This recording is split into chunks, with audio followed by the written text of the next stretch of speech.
Как человек переживает разлуку. Как человек переживает разлуку. Иерофант.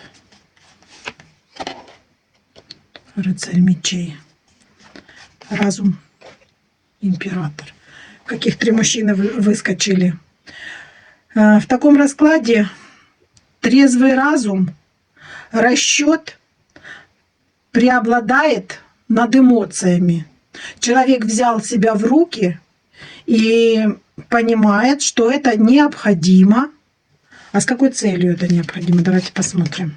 Колесо фортуны. Для того, чтобы получить что-то, ему приходится переживать эту разлуку. То есть эмоции отсутствуют. Эмоции как будто раздавленные, загнаны вот в самый дальний угол.